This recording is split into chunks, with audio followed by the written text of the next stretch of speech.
दिल्ली में बेड और ऑक्सीजन संकट के बीच प्रदेश बीजेपी की ओर से ऑक्सीजन प्राणवायु सेवा की शुरुआत की गई है।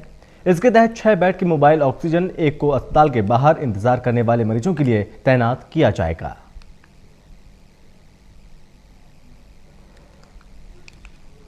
संकट के बीच दिल्ली बीजेपी ने मोबाइल प्राणवायु सेवा की शुरुआत की है। ये एक वैन है जिसमें देख सकते हैं कि कई बेड्स लगे हुए हैं और इसमें कई सुविधाएं भी है। ऑक्सीजन सिलेंडर भी है, कंसंट्रेटर भी है, लाइट भी है, पंखा भी है और इसे आज दिल्ली बीजेपी दफ्तर से रवाना किया जा रहा है, जो कि दिल्ली के अलग अलग अस्पतालों के बाहर खड़ा होगा। लेकिन इसकी क्या भूमिका होगी, हमारे साथ आदेश गुप्ता जी हैं, दिल्ली बीजेपी के अध्यक्ष। आदेश जी, क्या भूमिका होगी इस गाड़ी की?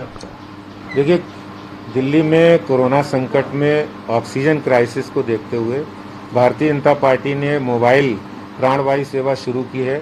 ये बड़े अस्पतालों के बाहर खड़े होंगे। यहाँ पर इसमें ऑक्सीजन सिलेंडर भी हैं, ऑक्सीजन कंसंट्रेटर भी हैं, प्राइमरी उपचार के लिए नर्सेज भी रहेंगे, पंखे लगे हुए हैं। जो लोग अस्पताल में जो कोरोना से पीड़ित मरीज हैं, जब इलाज के लिए आते हैं तो तुरंत उनका एडमिशन नहीं हो पाता है। ऐसे में उनको 3-4 घंटे वेट करना पड़ता है और ये उनके लिए बहुत जीवन के लिए खतरा होता है। ऐसे में ये मोबाइल प्राणवायु सेवा वहाँ ऑक्सीजन देकर उनका प्राण बचाने का काम करेंगे और ये मोबाइल सेवा हम इसका विस्तार भी करेंगे। अभी तो हमने ये एक बनाया है, एक पहले से चल रहा है, आगे और भी 8-10 हम इसको करेंगे।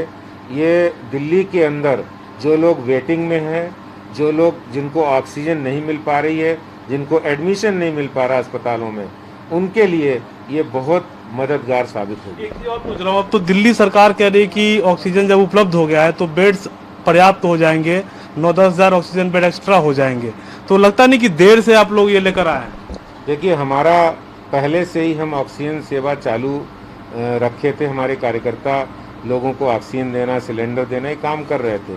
लेकिन आज वास्तविकता है कि जो दिल्ली सरकार के आंकड़े हैं कि उनके वो दिखाते हैं इतने बेड खाली हैं, लेकिन वास्तविकता है अगर एडमिशन आप पूछेंगे तो वहाँ एडमिशन नहीं मिलता है।